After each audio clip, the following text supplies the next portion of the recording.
जय गुरु जी। मैं डॉक्टर आनंद प्रदीक्षित आपके अपने brain train program for UPSC Shikhar IAS academy Ghaziabad से ये वीडियो अपलोड कर रहा हूँ। लोक प्रशासन और समाजशास्त्र के लिए कॉमन वीडियो है ये, किसी भी सब्जेक्ट के लिए कॉमन वीडियो है जिनमें थिंकर होते हैं। There are so many thinkers which are who are called classical thinker, जिनको हम शास्त्रीय विचारक कहते हैं, शास्त्रीय चिंतक कहते हैं। मैक्स वेबर किसी भी सब्जेक्ट में होते हैं तो वो शास्त्रीय चिंतक होते हैं। लूथर, गुलिक, ओरविक, फेयोल वगैरह क्लासिकल थिंकर्स में आते हैं। मैंने किसी वीडियो में कहा हुआ है कि क्लासिकल इसलिए क्लासिकल है जैसे क्लासिकल म्यूज़िक होता है, वो कभी बदलता नहीं। कहीं पासिंग रेफरेंस में कहा था, आज मैं विशेष तौर पे आपको बता रहा हूँ। क्लासिकल स्ट्रक्चरल होता है, structure generally remains the same. समाज की संरचना वही रहेगी। समाज में बहुत सी संस्थाएं होंगी, जैसे कि सोसाइटी में कास्ट्स हैं, रिलीजियंस हैं, फैमिली है, इस तरह के संस्थाएं हैं बहुत सारी। ऐसे ही लोक प्रशासन में संस्थाएं हैं, राजनीति में राजनीतिक दल हैं, पॉलिटिकल पार्टीज़ हैं, राष्ट्र है, राज्य है, और पब्लिक एडमिनिस्ट्रेशन में ऑर्गेनाइजेशन होता है जिसका स्ट्रक्चर पिरामिडल होता है। एक टॉप बॉस होता है, उसके नीचे कई होते हैं, फिर कई के नीचे कई होते हैं, फिर उन सब के नीचे और ज़्यादा। ये एक पिरामिड में होता है। पिरामिड 3 डायमेंशनल होता है। एक स्क्वायर रख लीजिए या आयत रख लीजिए, उसके ऊपर एक बिंदु लगाइए, उस बिंदु से चारों कोने जोड़ दीजिए, दिस इज़ पिरामिड। कई तरह के पिरामिड होते हैं। ट्राइगोनल पिरामिडल भी होता है, हेक्सागोनल बाई पिरामिडल भी होता है, पेंटागोनल पिरामिडल होता है, पेंटागोनल बाई पिरामिडल भी होता है। उनसे नहीं मतलब है। यहाँ पर हम एक बात मान रहे हैं कि स्क्वायर पिरामिडल ओनली। तो चारों 3 डायमेंशनल मॉडल है ये। एक टॉप बॉस है, उसके अंडर में एक कमिश्नर, उसके अंडर में 4 एडिशनल कमिश्नर, प्रत्येक एडिशनल कमिश्नर के अंडर में मान लीजिए 5 जॉइंट कमिश्नर, प्रत्येक जॉइंट कमिश्नर के अंडर मान लीजिए 10 डिप्टी कमिश्नर, प्रत्येक डिप्टी कमिश्नर के अंडर मान लीजिए 20-20 असिस्टेंट कमिश्नर्स, और प्रत्येक असिस्टेंट कमिश्नर के अंडर में मान लीजिए 50-50 अदर ऑफिसर्स और बाकी स्टाफ। ये पिरामिड हुआ, ये नहीं बदलेगा। तमाम लोग, ये अमेरिकन्स फालतू कुछ चीज़ें करते हैं, नो डाउट रिसर्च वर्क में बहुत आगे हैं और इस बात के लिए वो सलाम करने योग्य हैं जो रिसर्च वो करते हैं जिस पर दुनिया चल रही है। लेकिन ये कुछ चीज़ों में ज़बरदस्ती घुसपैठ करते हैं। जैसे कि अभी ऑर्गेनाइजेशन में पिरामिड के साथ में ये एक फालतू की कंसेप्ट आ गई है, और वो आ गई है matrix organisation. Matrix is just like a double roti और ए टोस्ट। ऊपर की लेयर है डिसीजन मेकर लेयर, नीचे की लेयर है एनेक्टमेंट लेयर। नीचे वाले लोग काम करने वाले लोग हैं, ऊपर वाले लोग डिसीजन मेकर लोग हैं। जैसे कंप्लेंट आपकी एस्केलेट हो जाती है, होता कुछ नहीं है। प्राइवेट कंपनियों में बड़ा धांधली है, कंप्लेंट एस्केलेट होती रहती है, कुछ नहीं होता। सब धांधलीबाज बैठे हैं एक से बढ़ के एक। यही matrix organisation. Matrix organisation is simply avoiding the responsibility, avoiding the accountability. तो इसलिए ये मैट्रिक्स ऑर्गेनाइजेशन भविष्य का फेल ऑर्गेनाइजेशन है। मैं अभी बता रहा हूँ आपको। ये टाटा कंसल्टेंसी में या कहीं भी किसी भी जगह कस्टमर केयर सेंटर होता है, कस्टमर को उल्लू बनाने के लिए इसका प्रयोग किया जाता है। आपकी कॉल ट्रांसफ़र होती रहती है, मैं बता चुका हूँ, दोबारा नहीं दोहरा रहा। आपकी कॉल इधर से उधर टहलती रहती, दोबारा पूरी बातें फिर बताइए उनको सारी। This is matrix organisation. हर कोई अपने अपने में इंडिपेंडेंट है, बिल्कुल कोई किसी के अंडर में नहीं है, कोई किसी का सबॉर्डिनेट नहीं। गवर्नमेंट भी नहीं होता, गला पकड़ लिया जाएगा। ये काम गलत हुआ तो इसके पीछे ये बात अलग है कि ये प्रक्रिया बाकायदा शुद्ध है अपने आप में, लेकिन इसको लोगों ने इम्प्योर बनाया हुआ है। बट लूथर गुलिक प्रक्रिया की बात नहीं कर रहे हैं, ओरविक प्रक्रिया की बात नहीं कर रहे हैं। They are talking of structure. Max Weber is talking of structure, so they are classical thinkers. Structure है, पिरामिडल रहेगा। ये जो जितने लोग कहते हैं मैट्रिक्स ऑर्गेनाइजेशन, इसका भी तो हेड कोई अंबानी या टाटा या कोई फलाना धमाका है, तो ऊपर तो एक हेड है, ये पिरामिड तो हो ही गया। ठीक है, पिरामिड में आपके लेवल कम हो गए, but it is a pyramid, you can not deny of pyramid. So that Gulick, Urwick, Fayol, Reiley and Mooney etcetera वगैरह, ये सब सारे लोग अपने आप में करेक्ट हैं। समाज की अवधारणा अगर दुर्खीम ने दी है कि society is responsible for everything in the society, तो इसको आप कभी भी एलिमिनेट नहीं कर सकते। समाज की समस्याओं का निराकरण समाज के पास है, समाज ही निराकरण करेगा। सोसाइटी की प्रॉब्लम्स का सॉल्यूशन सोसाइटी के पास है। इसको अर्थशास्त्र में या मनोविज्ञान में मत ढूंढिए, दुर्खीम कहते हैं। आत्महत्या का कारण समाज है तो इसको मनोविज्ञान में या इसको अर्थशास्त्र में मत ढूंढिए, जैसा कि पार्सन्स ढूंढते हैं और दो लोग ढूंढते हैं, मत ढूंढिए। Durkheim will always be right. ये समाज है, सोसाइटी है, जो हमें एकांत देता है, जो हमें छोड़ देता है, जो हमें एलिनेशन देता है, एनोमिक बनाता है, ये समाज है। और इसी कारण लोग आत्महत्या करते हैं। अर्थ की कमी, धन की कमी हो, लेकिन अगर समाज साथ देने वाला हो, अगर लोग ये कहने वाले हों कि हम तुम्हारे साथ हैं, तुम काम करो बढ़ के, हम देखेंगे, मदद करेंगे, कई बार मदद लेने की ज़रूरत नहीं पड़ती, काम अपने आप होते चलते हैं। लेकिन अगर समाज साथ छोड़ दे तो व्यक्ति के पास पैसा होने के बावजूद भी वो अकेला पड़ जाता है। दुर्खीम की थ्योरी कहीं से भी फेल नहीं होगी। दुर्खीम कहते हैं सोशल फैक्ट्स, तमाम सारे दबाव होते हैं समाज के हमारे ऊपर। तो जितने थिंकर्स, इस तरह के थिंकर्स हैं जो स्ट्रक्चर की बात करते हैं। बेसिकली स्ट्रक्चर है तो फंक्शन तो होगा ही। अगर एक स्ट्रक्चर है तो वो काम तो करेगा ही।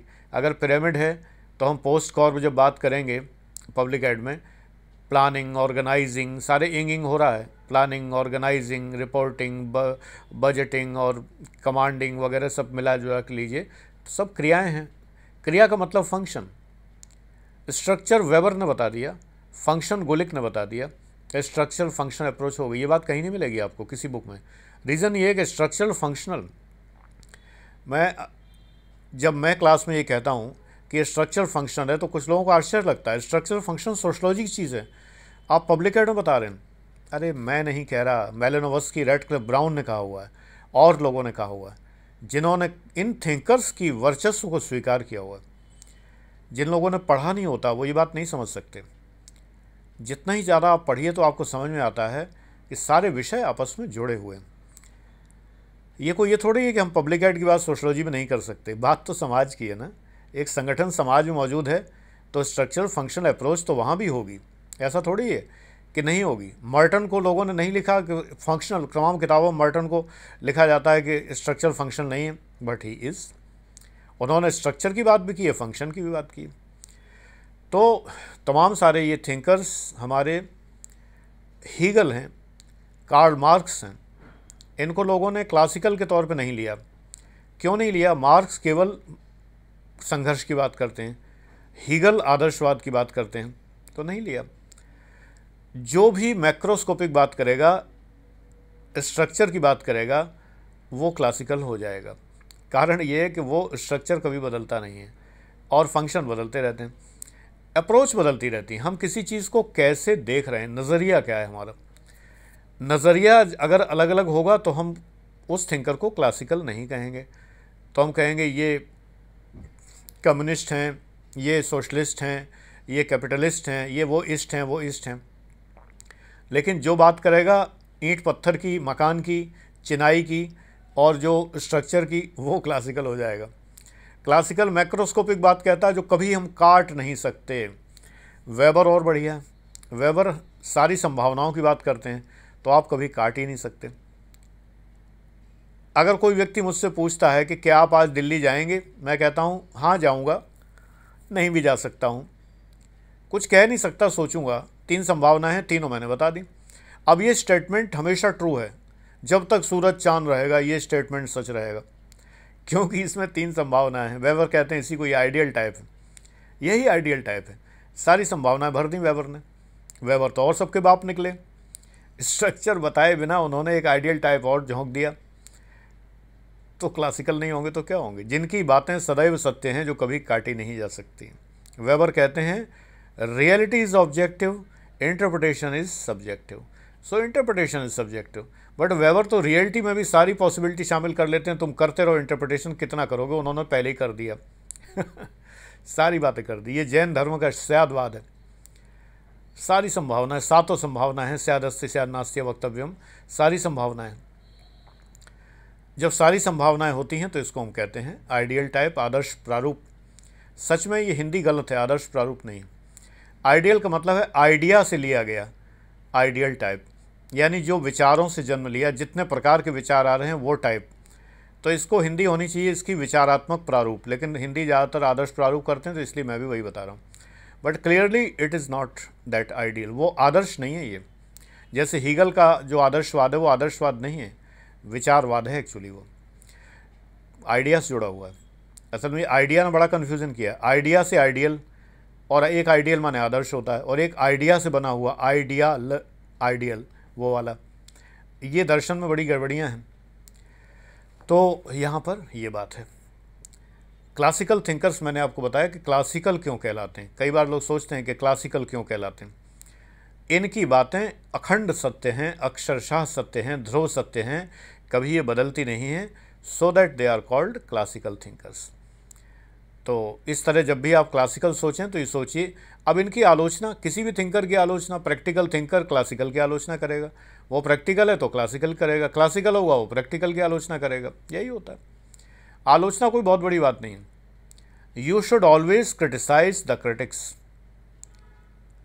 अब ये बात उनसे पूछिएगा जहां आप पढ़ते हैं, उनसे पूछिएगा कि मुझे क्रिटिक्स को धोना है, मुझे क्रिटिक्स की धुलाई करना है, सर थोड़ी धुलवा दीजिए। कई बार आपको उत्तर ये मिलेगा कि नहीं क्रिटिक्स सही कह रहे हैं। नहीं, क्रिटिक्स हमेशा गलत कहते हैं। इसलिए गलत कहते हैं, क्रिटिक्स उन पैरामीटर्स में रखकर उस थिंकर को तौलते हैं जो पैरामीटर उसके ज़माने में थे ही नहीं। हम प्लेटो और एरिस्टोटल को आज के ज़माने में रख के अगर तौलेंगे तो आलोचना नहीं करेंगे तो क्या करेंगे। प्लेटो ने तो पत्नियों का साम्यवाद बताया हुआ कि बीवियों की अदला बदली,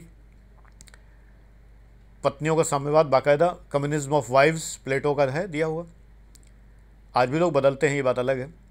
एक मूवी भी आई थी इसी पर, उसमें वो विपाशा बसु वगैरह थी, तो बदलते तो आज भी हैं लोग। आलोचना ऊपर ऊपर से जरूर करेंगे कि नहीं प्लेटो ने क्या कह दिया, ये क्या कह दिया, चाहे मन में अपने वही चल रहा हो।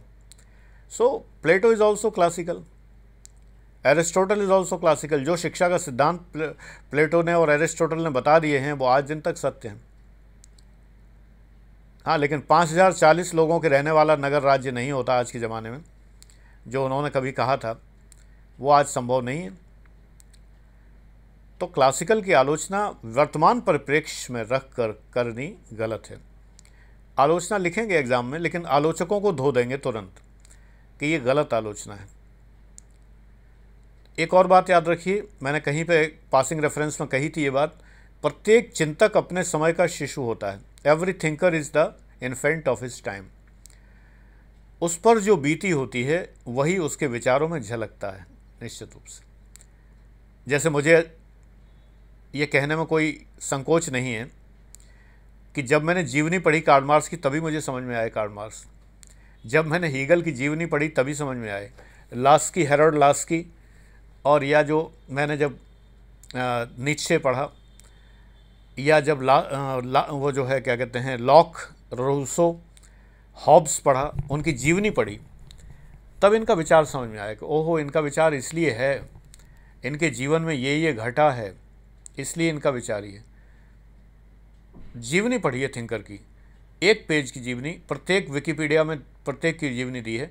आप जीवनी पढ़ेंगे जो जिनका सब्जेक्ट फिलॉसफी है, एक बार जीवनी पढ़िए, आपको पूरी फिलॉसफी क्लियर हो जाएगी। Why that person is like that, ये व्यक्ति इस प्रकार का क्या है, अरे ये तो बहुत महान थिंकर है, हम और आप जो इनके चरणों की धूल भी नहीं है। हमारे जीवन में भी यही होता है। अगर मुझे दोस्त अच्छे नहीं मिले तो मैं कहूँगा दोस्त मत बनाओ अगर यही होता है ज़्यादातर, अगर मेरा जो अनुभव होगा तो मैं दूसरों पर इम्पोज करना चाहूँगा। मैं तो खैर तुम लोगों को दूसरी वजह से कहता हूँ, मैं तो हमेशा कहता हूँ IAS हो जाओ तुम, चाहे जो करो। ये तब तक की बात है, खाली मैं तुम्हारे लाइफ को ज़बरदस्ती गवर्न नहीं कर रहा। तब उसके बाद चाहे GF-BF बनाओ, चाहे कुछ भी करो, चाहे खूब इन्वॉल्व रहो, खूब रोमांस करो, कहीं भी घूमो, लेकिन अभी करोगे तो कुछ नहीं होने वाला, IAS-PCS नहीं होने वाला, बाकी तो बहुत कुछ हो जाएगा। लेकिन ये फैक्ट है कि हम सब लोग अपने जीवन से बंधे हुए हैं, हमारे जीवन में जो बीतता है उसी से बंधे हुए हैं। हमने जिस प्रकार से तैयारी की है, जिस प्रकार से हम सफल हुए हैं, वही फार्मूले हम दूसरों को देंगे। तो ये आपको स्वयं समझ लेना चाहिए कि जिसने जिन फार्मूलों को अपनाकर जो कभी पास नहीं हुआ है वो आपको क्या देगा। ये प्रश्न आपके सामने है, इस पर विचार आपको करना है कि वो आपको क्या देगा। मेजॉरिटी इज़ फेल्योर, बहुमत फेल लोगों का है। जो समाज में हवा उड़ती है वो फेल लोगों की उड़ाई हुई है। जो सब कहते हैं वो फेल लोग कहते हैं। कृपया इन बातों से सावधान रहें। मैंने पूरे मेडिकल स्टैंडर्ड्स कल वीडियो में डाल दिए हैं, पूरे मेडिकल स्टैंडर्ड्स पड़े हुए हैं कि किस प्रकार से कितनी आईसाइट चाहिए, कितनी क्या चाहिए, हर बात का डिटेल है उसके अंदर, और आप आराम से देख सकते हैं, कोई भ्रम नहीं। एक बच्चे ने पूछा कि हाथ पे ओम लिखा हुआ है, क्या आईएएस मुझे निकाल दिया जाएगा? जी नहीं। आपका तो इंटरव्यू का एक क्वेश्चन पक्का हो गया कि अगर उन्होंने देख लिया तो पूछ सकते हैं कि आपने ओम क्यों लिखवाया हुआ। आप कह सकते हैं मेरे माता पिता ने बचपन में धार्मिक प्रवृत्ति के हैं, बचपन से लिखा। वो पूछ सकते हैं ओम क्या होता है, ओंकार क्या होता है, ओंकार क्या है, ध्वनि क्या है, ओंकार का अर्थ क्या है, आ ओम, ओम जो है ये क्या है आखिरकार, पूछ सकते हैं। आपका तो एक बड़ा अच्छा प्रश्न हो गया, आपको निकाला नहीं जाएगा। लोग इतने मूर्ख हैं कि जो बच्चों को धमकाते रहते हैं। मतलब समाज में ये दिखाई देता है कि चारों ओर हर आदमी ये सोच रहा है कहीं तुम आईएएस ना बन जाओ, धोखे से भी, और उसके खिलाफ सारी साजिश। मुझे तो लगता है जितना ही ज़्यादा तुम शिद्दत से आईएएस के करियर को चाहते हो, उतनी ही शिद्दत से सारी कायनात तुम्हारे खिलाफ हो जाती है कि देखें बेटा बनते कैसे हो, मैं देखता हूँ तुम्हें। मुझे तो ये डायलॉग लग रहा है, हर आदमी तुम्हारे पीछे पड़ जाता है। जिस वक्त मैंने पीसीएस देने का मन बनाया तो मेरे साथ एक अग्निहोत्री जी थे, वंस अगेन ब्राह्मण। मेरे अनुभव यही रहे, मेरे पीछे पड़ गए कि कोई नहीं पास होता पीसीएस में, बेकार दे रहे हो, कहीं पे इंटर कॉलेज में मास्टरी ढूंढ लो। डिग्री कॉलेज की मेरी ख़त्म होने वाली थी, कॉन्ट्रैक्ट की थी, इंटर कॉलेज में ढूंढ लो। मैंने कहा ठीक है पीसीएस देते हैं, मुझे तो सिलेबस ऐसा लग रहा है। वो कई बार दे चुके थे, फेल हो चुके थे, पास हुए नहीं थे। फिर अल्टीमेटली मैंने एग्ज़ाम दिया, एमपीपीसीएस भी दे दिया। अगले साल रिज़ल्ट 3 साल में आता, तब रिज़ल्ट आने का मतलब ही नहीं था, नौकरी हमारी चल रही थी उस कॉलेज में।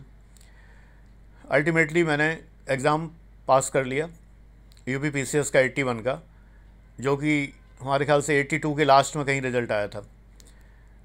तो बोले कि इंटरव्यू बड़ा कठिन होता है, कोई निकलता नहीं। वो एक ही शब्द बोले, कोई निकलता नहीं याद रखिए, खुद नहीं निकलते हैं तो कहेंगे जनरलाइज करेंगे, कोई नहीं निकलता, ये कोई निकलता नहीं है।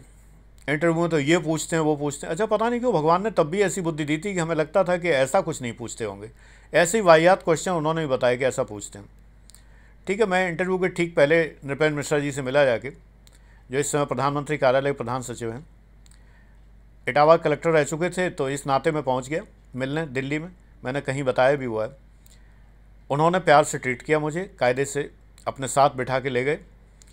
उनके घर पहुंच गया तो मैं डायरेक्टली पता करते करते मुझे ले गए। बोले, उन्होंने समझाया कि इंटरव्यू में कॉन्फिडेंस लूज़ नहीं करना, तुम्हारे पास कोई कमी नहीं है कि जो तुम डरो, वो लोग ऐसे राक्षस नहीं होते कोई। बहुत बहुत अच्छी बातें उन्होंने बताई, वही बातें मैं तुम्हें बताता हूँ। ये तो देह है, उन्होंने मुझे दिया, मैं चुका रहा हूँ। मैं उनको नहीं चुका सकता, मैं तुम्हें चुका रहा हूँ। जो उन्होंने मुझे दिया मैं तुम्हें दे रहा हूँ। एक आईएएस ने, इतने वरिष्ठ आईएएस ने मुझे इतना मान दिया कि जो मैं कुछ भी नहीं था, अपने साथ बैठा के ले गए, अपने ऑफिस में बिठाए, लस्सी भी पिलाई थी मुझे, हनुमान जी की पूजा करने के लिए कहा था, जो मैं बिल्कुल नहीं करता था किसी की भी नहीं करता था, वो भी मुझसे कहा था। तो उन्हीं के नक्शे कदम पे मुझे चलना था आगे। कि इंटरव्यू दिया, अग्निहोत्री जी चैंचे पे करते ही रहे कि नहीं होता है, नहीं होता है, ये कर लो वो कर लो, कुछ नहीं। जब मेरा सिलेक्शन हो गया, वहाँ से जब टेलीग्राम आ गया कि आपका सिलेक्शन इसमें हुआ है, तो अग्निहोत्री जी ने एक नया राग अलापना शुरू किया कि इंटरव्यू, तुम तो चश्मा लगाते हो, तुम्हें वहाँ से निकाल दिया जाएगा। 4 एग्जाम्पल बताए, फलाने लड़के को निकाल दिया गया था चश्मे के ऊपर, उसको निकाल दिया गया, इसको निकाल दिया गया। देखा जाएगा भैया। इलाहाबाद में मेडिकल हुआ, मेडिकल बोर्ड मेडिकल लेता है, आजकल शायद लखनऊ में करने लगे हैं पीसीएस का। मेडिकल हुआ, वहाँ जाके उन्होंने सारे टेस्ट वेस्ट किए। मैं घबराहट के मारे, मेरी हालत ख़राब, तो मुझे एक वार्ड बॉय ने कहा कि इतना घबराओगे तो बीपी वगैरह बढ़ जाएगा, फालतू में जो है दूसरी डेट दी जाएगी। ऐसा नहीं निकाल दिया जाएगा, दूसरी डेट दी जाएगी। क्यों घबरा रहे हैं? अरे आप साहब लोग हैं, आप तो इतने बड़े अफसर हैं, आपको क्यों घबराहट हो रही है? डॉक्टर साहब भले आदमी हैं, सीएमओ साहब से जब मिलो आप, तो आप खुद देखोगे कि बहुत नेक इंसान हैं। कोई घबराहट की ज़रूरत नहीं है, कोई घबराहट हो तो उन्हें बता देना। इंटरव्यू से ज़्यादा घबराहट मुझे अग्निहोत्री जी ने पैदा कर दी थी मेरे अंदर मेडिकल को लेकर, कि ये होगा वो होगा। कुछ नहीं, नथिंग, बड़े आराम से इंटरव्यू हुआ। उस ज़माने में 30 रुपये फ़ीस लगती थी, 30 रुपये फ़ीस जमा की, आराम से अंदर टेस्ट कराए, सब कुछ फिट, आराम से हो गया, अपॉइंटमेंट लेटर आ गया, अब अग्निहोत्री जी कहने के लिए कुछ नहीं बचा। ऐसे अग्निहोत्री जी आपके जीवन में बहुत सारे होंगे। सारी कायनात आपके खिलाफ है कि आप कहीं आईएएस न बन जाएं, और एक कायनात का हिस्सा आपके खिलाफ इसलिए है कि वो आपसे जितना हो सके पैसा ऐंठना चाहता है, क्योंकि आप आईएएस बनना चाहते हैं। जैसे जिसके घर में संतान जन्म लेती है तो इसको नेक दो, उसको नेक दो, भाई बुआ जी आई हैं उनको भी संतान का नेक देना है, दादी को भी नेक देना है, ताई जी को भी देना है, सबको देना है, संतान जो हुई है पैदा। ऐसे आप आईएएस जो बनना चाह रहे हैं सबको नेक बांटो, कुंजी वालों को, किताबों वालों को, और टेस्ट सीरीज वालों को, कोचिंग वालों को, सबको बांटते फिरो, क्योंकि आप आईएएस बनने जा रहे हैं। इतना बड़ा काम कर रहे हैं आप आखिरकार। ये सब कुछ नहीं, you alone can do. When I say you alone means you and your God.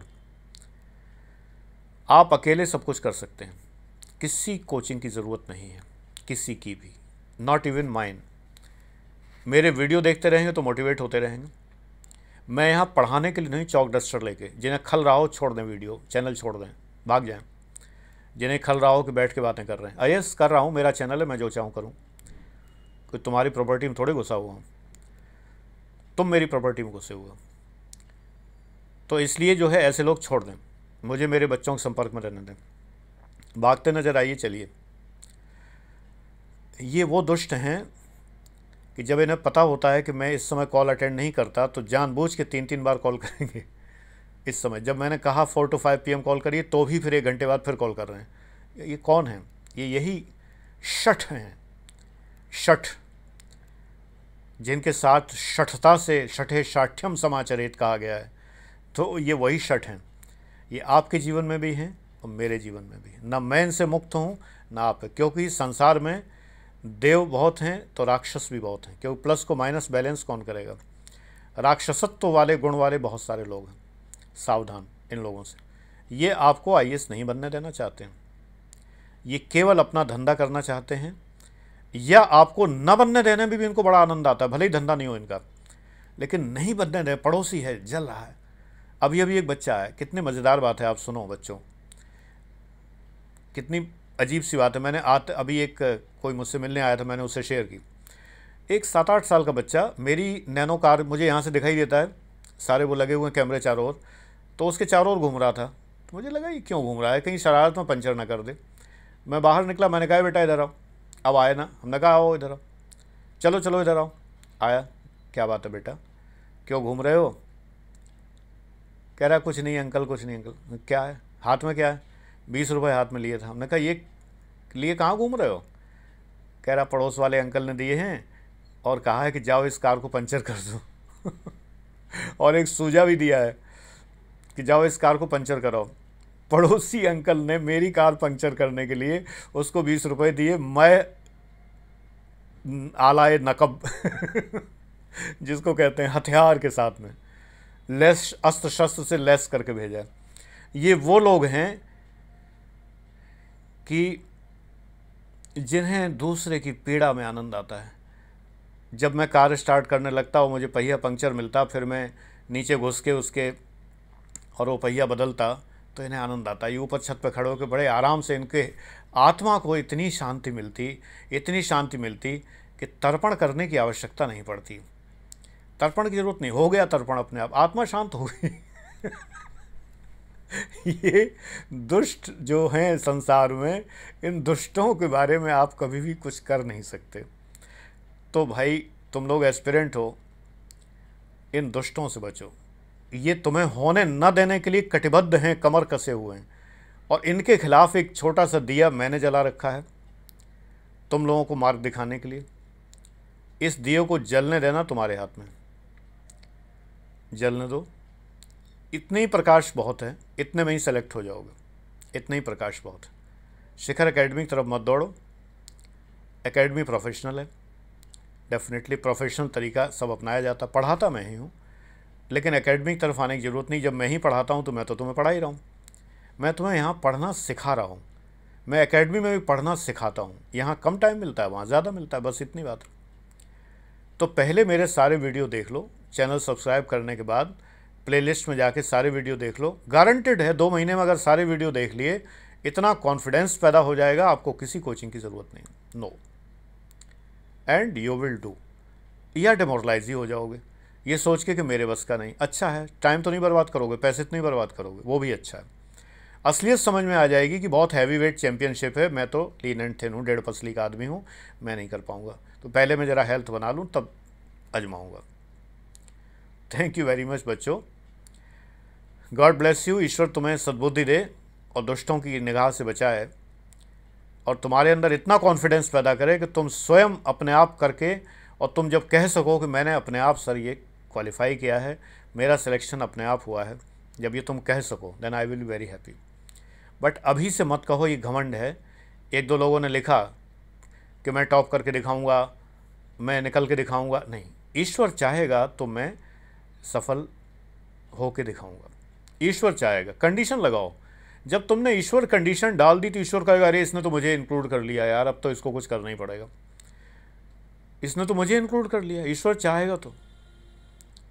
एक तरीका होता है मांगने का कि भगवान मुझे ये दे दे, भगवान ये दे दे, भगवान कहता है जा मांगता ही रहता है, और किसी से कोई काम ही नहीं है। शिवरात्रि है तो मांगने आ गया, कोई भी है, कुछ भी होगी मांगने आ गया, जब नहीं तब मांगने खड़ा रहता है। एक तरीका ये है कि कहीं देख के मोहताज मुझे उदू ये ना कहें, ये उनके बंदे हैं जिन्हें करीम कहते हैं। कि मुझे कहीं मोहताज देख के, मैं कुछ नहीं मांग रहा आपसे, बस ज़रा इतना सोच लेना, विचार कर लेना भगवान, कि कहीं मुझे देख के मोहताज उदू मन दुश्मन ये ना कहें कि ये उनके बंदे हैं जिन्हें करीम कहते हैं। कि उनके बंदे हैं जिनको कहते हैं ये तो बड़े रहमो करम वाले हैं, नाम बदनाम तुम्हारा होगा महाराज, मैं कुछ नहीं मांग रहा। अब भगवान क्या नहीं करेंगे, ये इंसान ही है जो ऐसे क्लॉजेज में बांध देता है, ऐसा संविधान रचता है कि जल्दी किसी की समझ में ना आए, भगवान को भी नहीं छोड़ता। Thank you very much, God bless you.